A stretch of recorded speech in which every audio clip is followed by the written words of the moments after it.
There is a grave in Milford, Connecticut.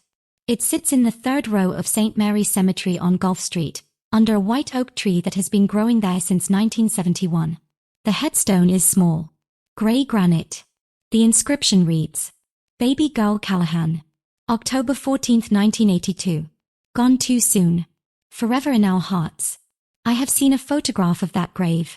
I have stood in front of it. And I can tell you, with complete certainty, that the baby buried beneath that stone is not me. Because I am not dead. My name is Nora Callahan-Wade. I am 41 years old.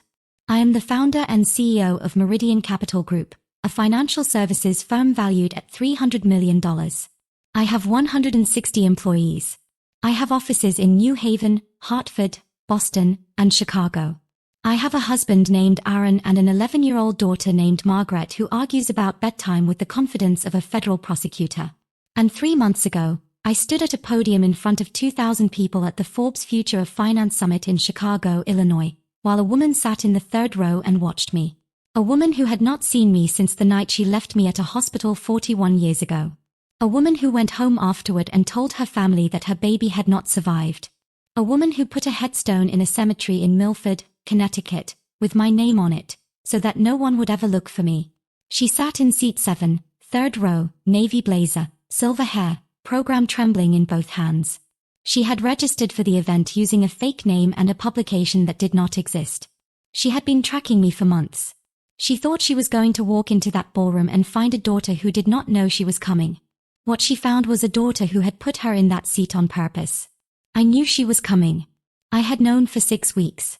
I had approved her registration with one hand and arranged security with the other. I had chosen her seat myself.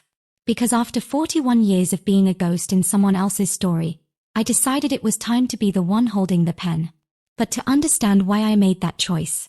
To understand what it costs to build something from nothing when you start with less than nothing, when you start with a lie, and a headstone, and a mother who walked away before you had a name, I need to take you back. All the way back.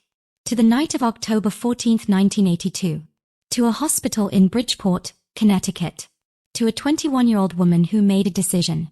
And to the baby she left behind. St. Vincent's Medical Center. Bridgeport, Connecticut. October 14, 1982. I have read the intake form. I have read it so many times that I have memoized it the way you memorize the lyrics to a song you never chose to learn. The biological mother was listed as Lynette Ann Callahan, age 21, address 44 River Road, Milford, Connecticut. No father was listed. The delivery was at 11:47 p.m.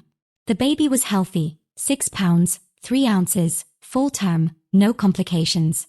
In the notes column, a nurse had written 2 words. Mother distressed. That was all.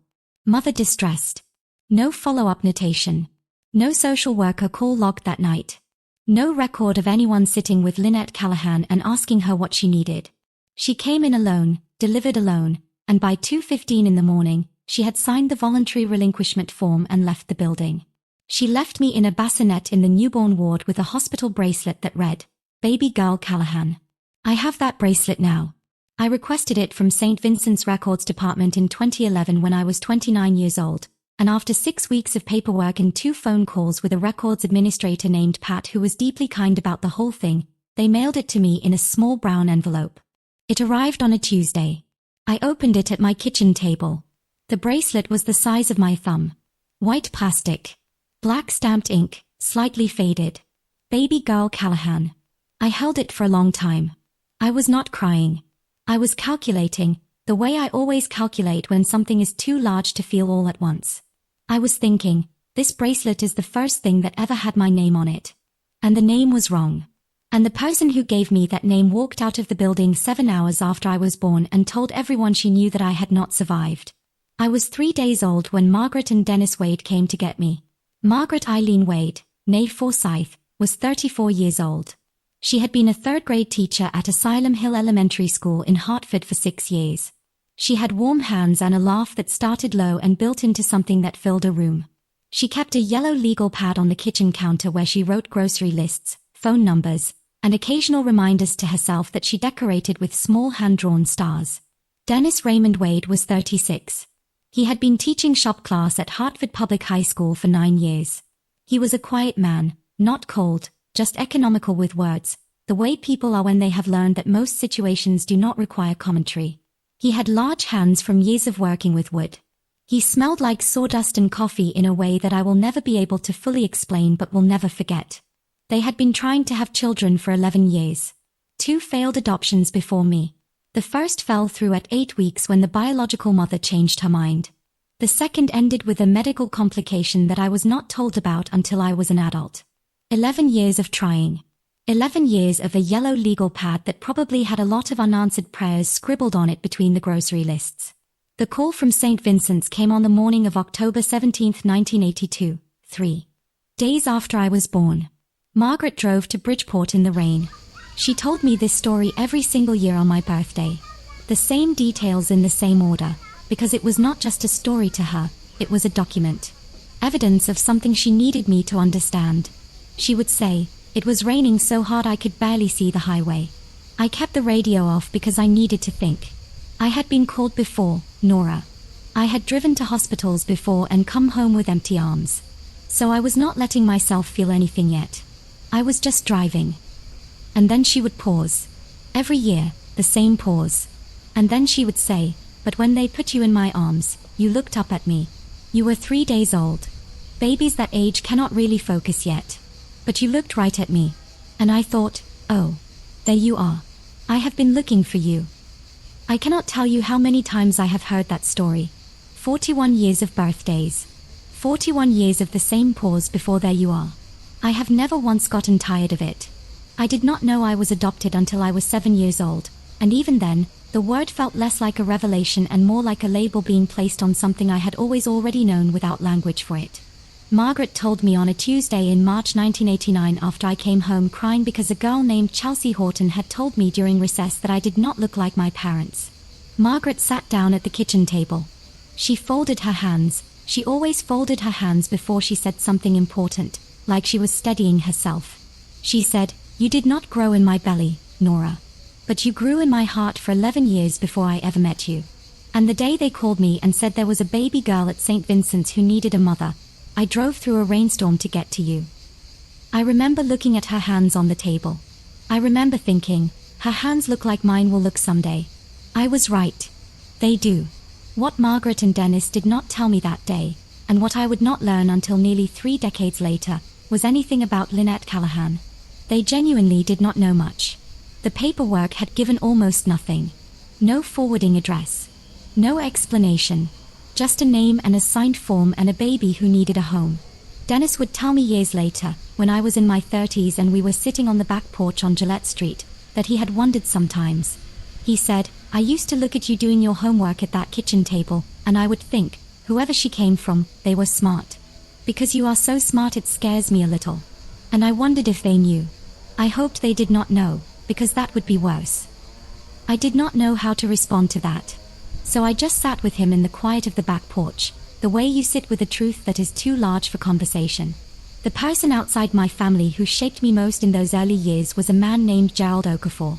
Mr. Okafor taught mathematics at Hartford Public High School alongside Dennis. He was Nigerian-American, first generation, son of an engineer from Lagos who had immigrated in 1962. He had a daughter named Amora who was my age and my closest friend from ages 6 to 15. Every Friday after school, the Okafor house on Kenyon Street was where I wanted to be. Mrs. Okafor cooked. Mr. Okafor quizzed Amora and me on multiplication tables at the kitchen table until we groaned and he laughed. He was the first adult outside my parents who talked to me like my intelligence was a fact, not a compliment. When I was 12, I told him I wanted to be an architect. He did not say that's wonderful or what a great idea.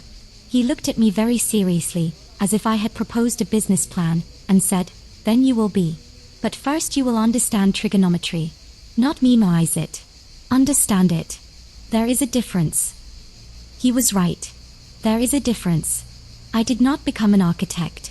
But the habit of mind he gave me, the insistence on understanding the structure beneath the surface, not just the surface itself, became the foundation of everything I would later build. When I was 15, Margaret was diagnosed with breast cancer. January to September, 1997. 8 months. I was in 10th grade. I missed 22 days of school. I got straight A's anyway because I did not know what else to do with myself in the hours when I was not at the hospital. She died on a Saturday morning in September. I was holding her hand. I remember exactly what the room smelled like. I remember the sound the monitors made. I remember Dennis on the other side of the bed with his eyes closed, his lips moving slightly, the way they move when someone is saying something they cannot say out loud. I have never written about that day. I am writing about it now because I think it matters, because the loss of Margaret Wade was the first great wound of my life, and it was a wound I had to carry alongside the older, quieter wound of not knowing where I came from. And what I learned is this: grief compounds. It does not stack neatly. It runs together.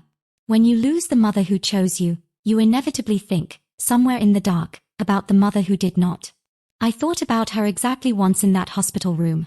I thought, she does not know Margaret Wade is dying. She does not know what she cost me when she walked away. She does not know what she gave me, either. I folded the thought up and put it somewhere quiet. And then I went back to holding Margaret's hand. After Margaret died, the house on Gillette Street became a different place. Not a bad place. Just quieter. The particular quiet of a home where the loudest person is gone. Dennis kept every routine intact with a precision that I now understand was his version of grief management. Dinner at 6. Dishes done by 7. Lights off on his end of the house by 10. He came to every parent-teacher conference. He came to every track meet. He drove me to the SAT in November of my junior year with a thermos of coffee and said nothing on the way there and nothing on the way back, which was exactly right. He was present. He was dependable. He was heartbroken in a way he would not discuss until I was 34 years old.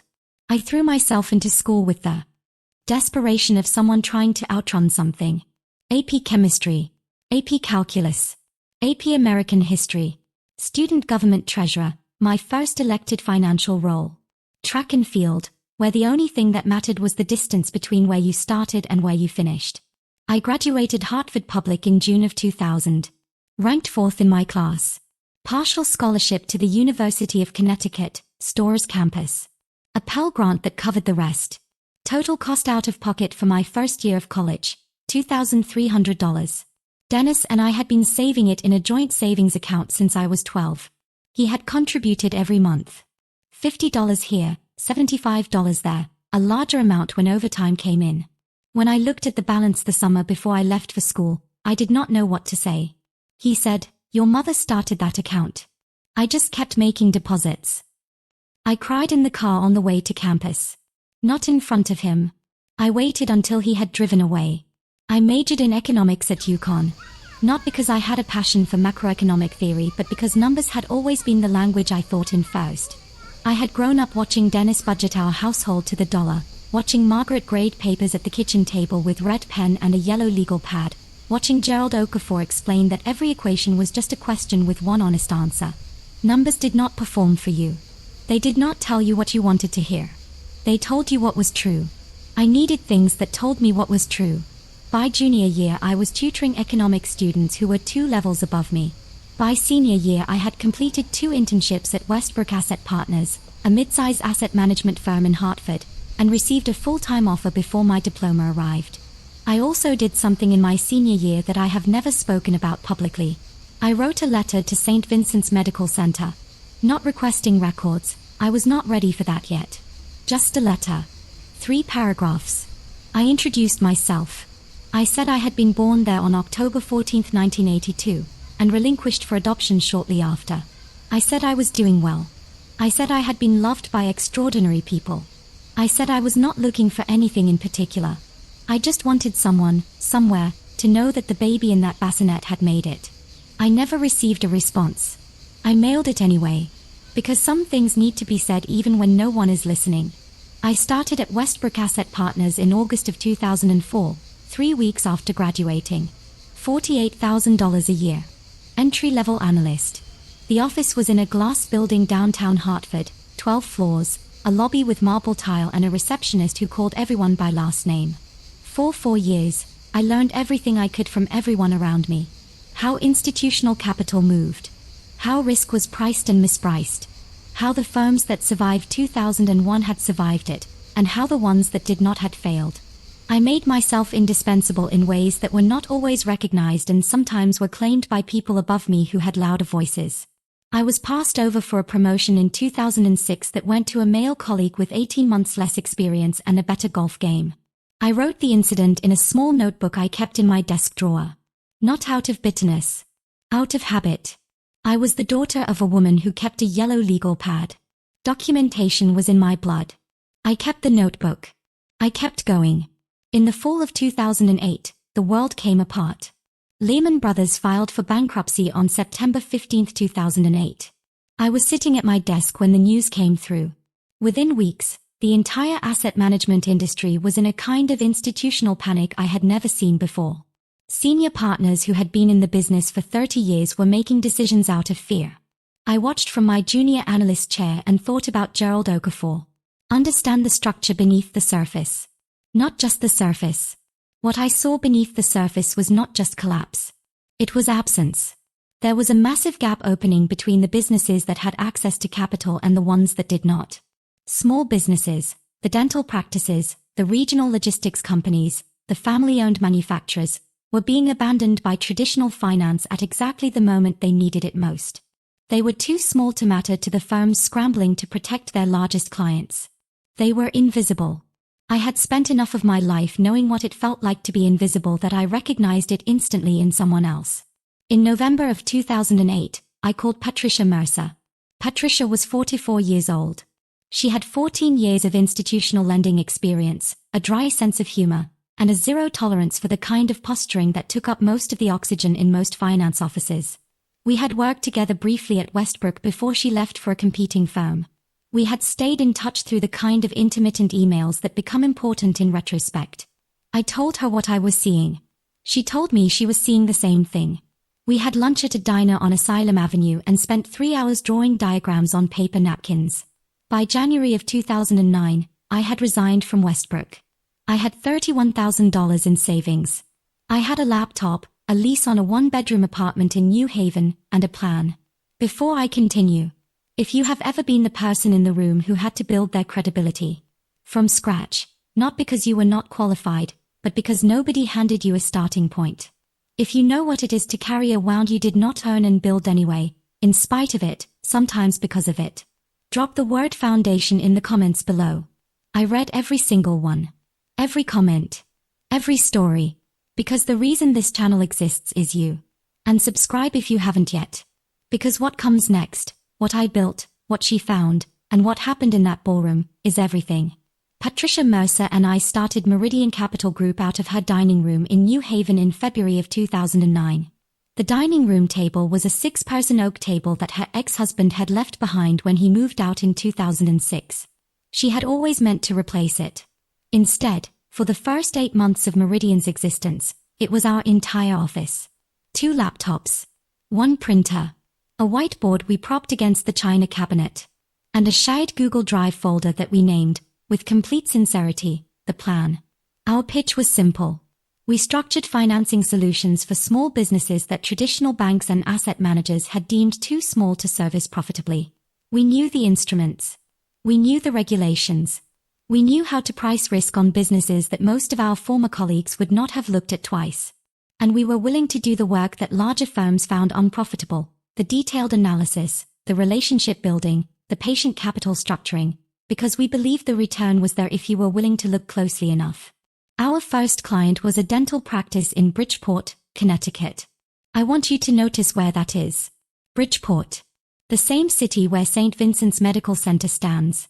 The same city where I was born and left. I noticed it. I did not think it meant anything. But I noticed it. The dental practice was owned by a man named Dr. Raymond Chu, who had been in business for 18 years and was 3 months away from losing his lease because a cash flow crisis had made him unable to service 2 loans simultaneously. He had been turned down by 4 banks. He came to us through a referral from a Hartford CPA who had heard through a colleague that 2 women were starting a boutique firm focused on small business finance. We spent 3 weeks analyzing Dr. Chu's books. Every invoice, every receivable, every outstanding obligation. We structured a bridge financing solution that consolidated his debt, extended his runway by 14 months, and cost him significantly less in total interest than any of the 4 bank loans he had been offered. He signed the agreement on a Tuesday morning in April of 2009. He shook our hands. He said, I didn't think anyone was going to help me. Patricia said, "That's why we're here." Dr. Chu referred us to 2 other businesses within 60 days. Word moved through the small business community of Southern Connecticut the way water moves through a neighborhood, slowly, then everywhere. By the end of 2009, we had 7 clients and $2.1 million in managed assets. Year 2, 18 clients, $7.4 million. Year 3, 34 clients, $18 million. We hired our first employee, a young analyst named Devon who had graduated from Yale and chosen us over Goldman Sachs because, as he told us in the interview, "I want to build something." He has been with Meridian for 14 years. He is now our Chief Investment Officer. Year 5, 41 clients. Offices on Chapel Street in New Haven. 8 full-time staff. A sign on the door. I remember the morning that sign went up.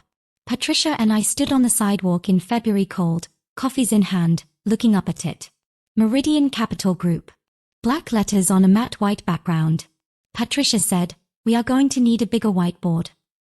I laughed so hard I spilled my coffee. Dennis came to see the office that Saturday. He brought a plant, a small pot hose in a terracotta pot that he had driven to 3 garden centers to find because he wanted something that would last. He set it on the reception desk, looked around at the space, and stood quiet for a long moment. Then he turned to me and said, "She drove through a rainstorm." 4 words.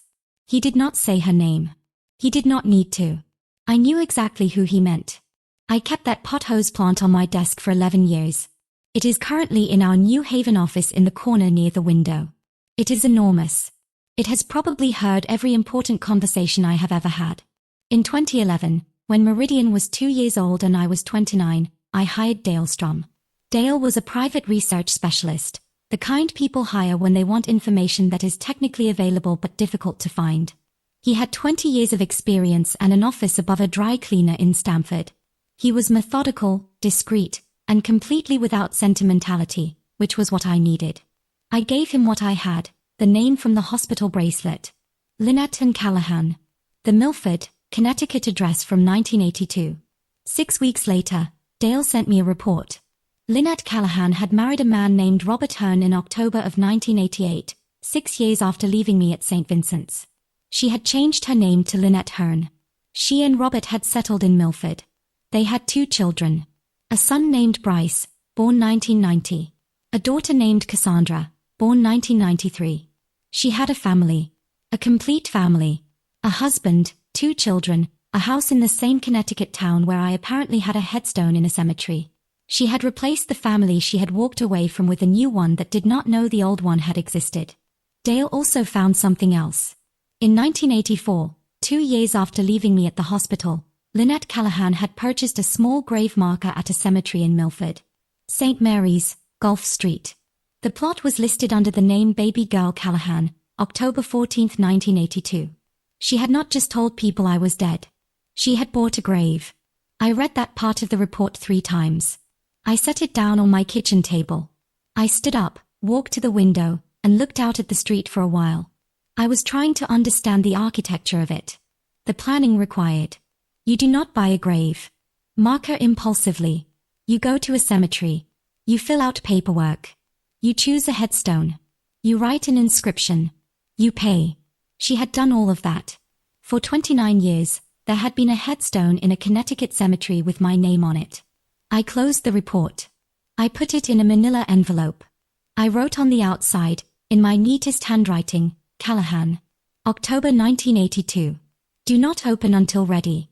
I put it in the bottom of my filing cabinet. I was not ready. I focused on Meridian.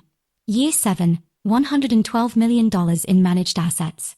41 employees. Our 3rd acquisition offer, which I declined.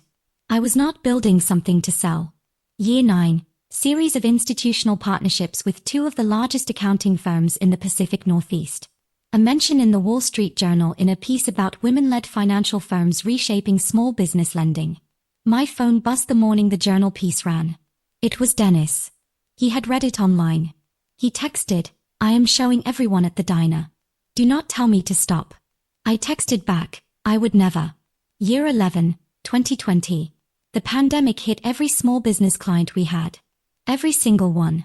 Patricia and I worked 18-hour days for 6 months restructuring loans, deferring obligations, building emergency bridge financing instruments that did not exist in any textbook because the situation did not exist in any textbook. We lost 2 clients. We saved over 200. I hired 30 people during the pandemic because businesses that needed help had never needed it more, and I was not going to let invisible mean abandoned. Not again. Not on my watch. In January of 2023, Meridian Capital Group was named to the Forbes Financial 50, a list of the most transformative financial firms in America. 1 page. A photograph of me at my desk, the desk with the pothose plant in the corner. A quote. And a number. Meridian Capital Group. Valuation, $287 million. My name. My face. And somewhere in Milford, Connecticut, a woman opened her laptop and saw it. 6 weeks after the Forbes piece, my assistant Janine forwarded me a media registration for the Forbes Future of Finance Summit in Chicago. I was one of the featured speakers. A journalist named Nora Callahan had submitted credentials for a publication called the Mercer Financial Review.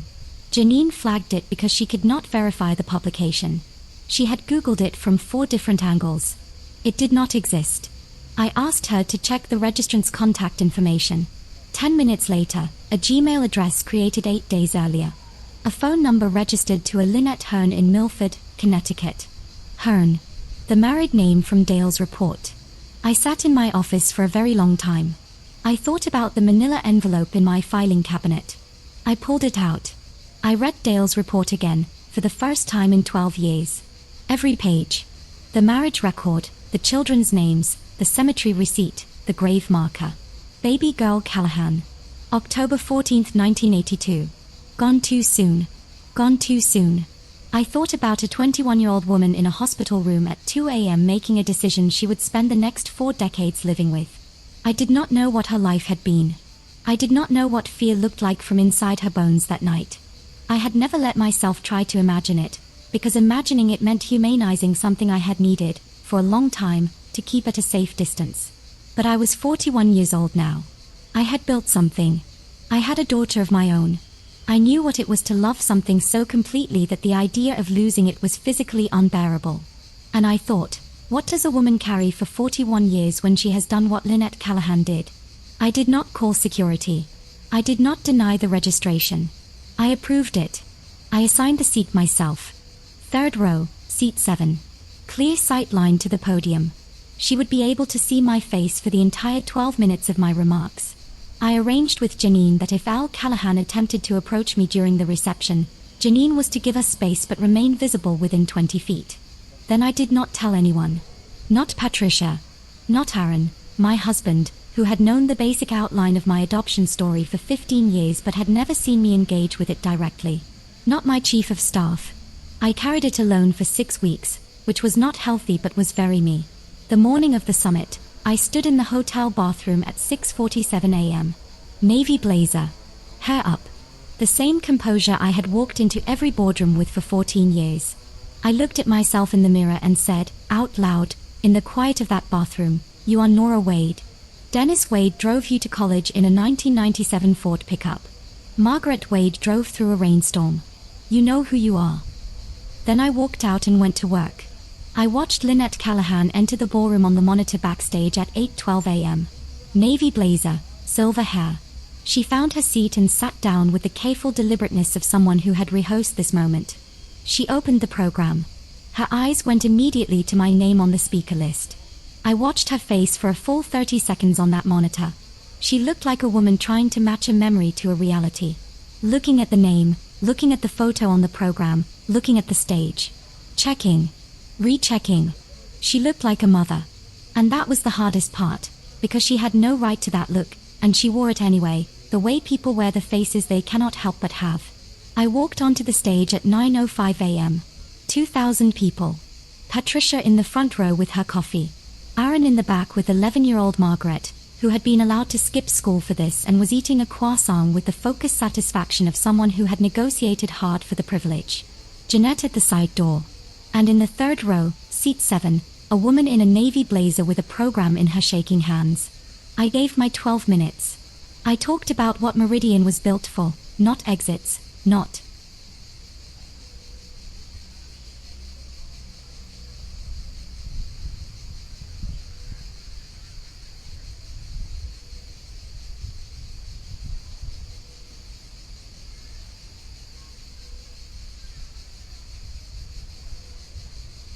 Press coverage, not the moment the number hits a milestone.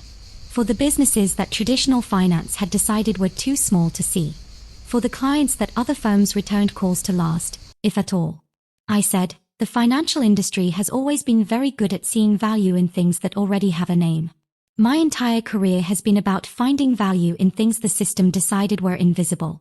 And I am here to tell you this. Invisible is not the same thing as worthless. Invisible just means nobody has looked closely enough yet. I did not look at the third row when I said it. I did not need to. The applause came. The room moved into the reception. Trays of coffee and small plates. 1,000 simultaneous conversations. I stood near the stage with a group of fund managers from Boston, talking about SEC reporting requirements. And then she was there. She had waited for a gap. She had timed it. She was 4 feet away, holding the program against her chest, and she stepped forward the moment the fund managers moved on.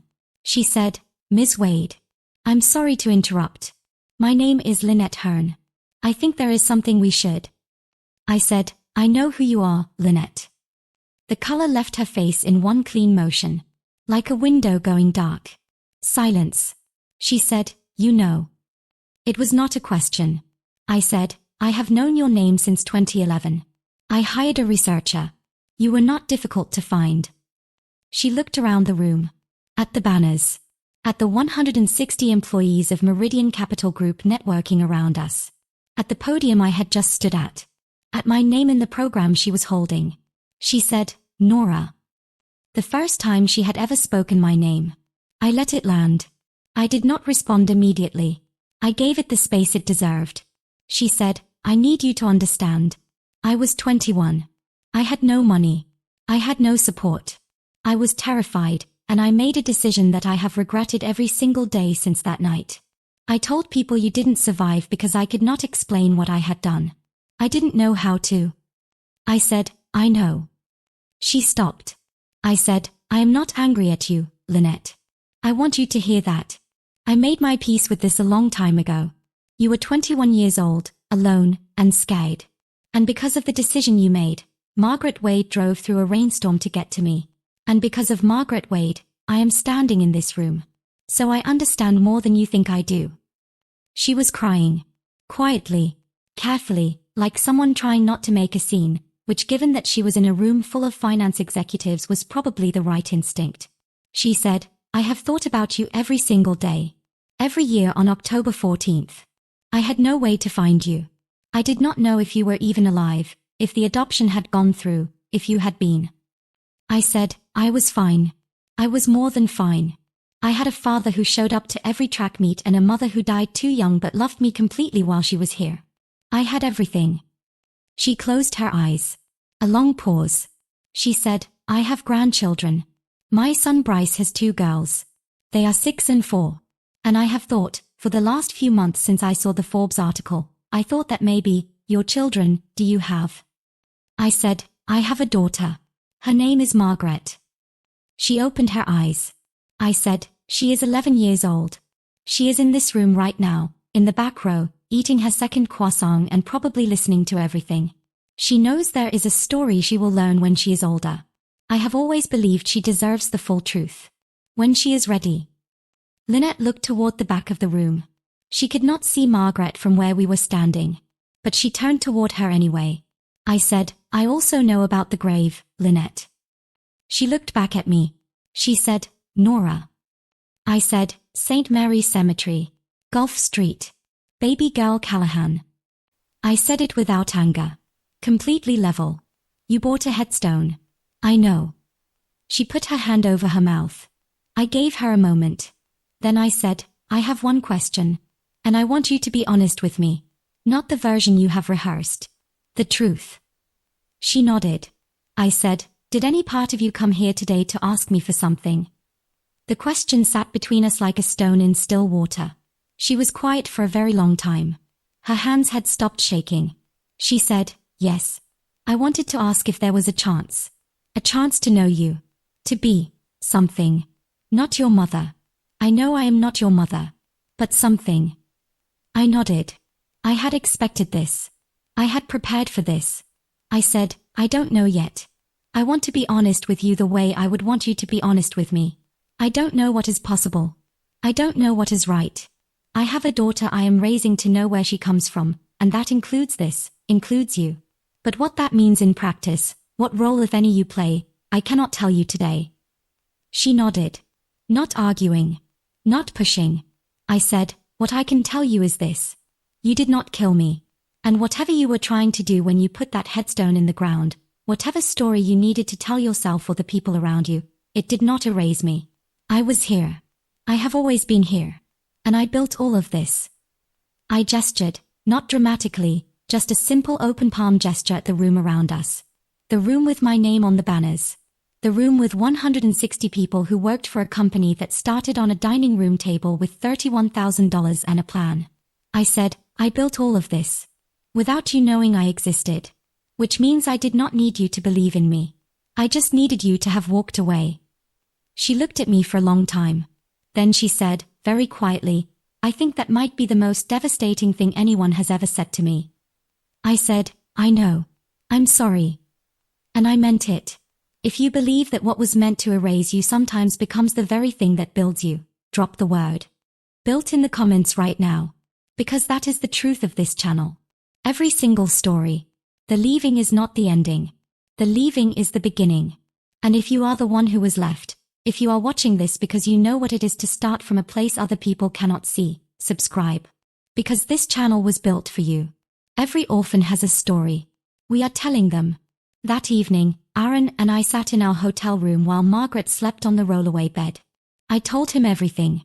The media registration, the fake publication, the seat assignment, all 6 weeks of carrying it alone. Every word of the conversation in the ballroom. He listened the way he always listens, completely still, watching my face, not filling the silence before it is full. When I finished, he was quiet for a long moment. Then he said, how do you feel? I said, like I finished something I did not know I had started. He reached over and held my hand and did not say anything else, which was exactly the right response. I need to be honest about something here, because this channel is built on honesty above everything else. I did not feel closure that night. I want to be careful with that word because I think we use it like a finish line when most of the time it is not a finish line. It is a shift. What I felt was not a door closing. It was more like a room I had been avoiding, finally entered. I had walked in, looked around, seen what was there, and realized it was survivable. Not comfortable. Not resolved. But survivable. The grief was still there. The grief for the mother who was buried in Hartford, not Milford. The grief for the 15-year-old who drove to track meets and studied alone and learned how to not need what she did not have. That grief does not go away because you stand in a ballroom and say the right words. But it does, finally, have somewhere to sit. Lynette Hearn and I have spoken twice by phone since Chicago. The conversations have been slow and careful and honest in a way that I think both of us needed to practice before we could do it naturally. She has not asked me for anything. She has told me about her life, her husband Robert, her son Bryce and his daughters, her daughter Cassandra who teaches middle school in New Haven, of all places. She cried during the second call when I mentioned that my daughter Margaret is in 6th grade. I have not made any promises. I have told her plainly that if she ever crosses the line from relationship building to something else, I will end the conversation. She said she understood. I believed her. What I have decided, and I made this decision on the flight home from Chicago, somewhere over Indiana at 30,000 feet with Aaron asleep beside me, is that I will tell my daughter Margaret the full story when she is 13. Not because 13 is magic. Because Margaret Wade told me the truth when I was 7, with folded hands at a kitchen table, and it did not break me. It gave me something to stand on. Children can hold more than we give them credit for. They carry what they need to carry, when the adults around them make it safe to put it down. Dennis is 74 years old. He lives in the same Cape Cod on Gillette Street in Hartford. The maple tree I climbed from age 6 to age 11 is still there. It is enormous now, probably twice the size of anything I remember. I drive to Hartford every third Sunday. We have lunch, usually soup from the diner on Asylum Avenue that he has been going to since 1987. He asks about Margaret every time and his face goes soft in the way that makes me miss her mother all over again. I told him about the summit. About Lynette. About all of it. He listened without interrupting, which is his nature. When I finished, He picked up his spoon and stirred his coffee slowly, which is what he does when he is thinking. Then he said, "She did something right, that girl. Even if she didn't know she was doing it. She gave you to us." I had no answer for that. I just reached across the table and held his hand. Meridian Capital Group today, $300 million valuation. 160 employees. 4 offices.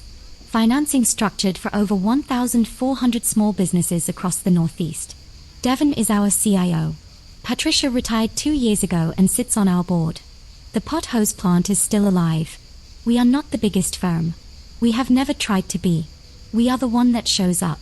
There is a grave in Milford, Connecticut. The headstone reads Baby Girl Callahan. The date is October 14, 1982. The inscription says "Gone too soon. Forever in our hearts." But I am not gone. I am here. And here is what I want you to hold on to after this story ends and you close this window and go back to your life. The people who write you off, who erase you, who walk away before you can speak, who put your name on a headstone before you have had a chance to prove what the name means, those people do not get to be the authors of your story. They surrender that right the moment they leave. What you do with the leaving is yours.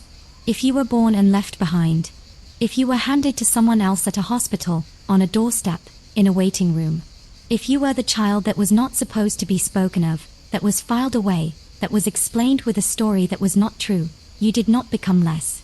You became someone who had to build everything from the inside out. Which is the hardest way to build anything. And it is also, I promise you, the most unshakable.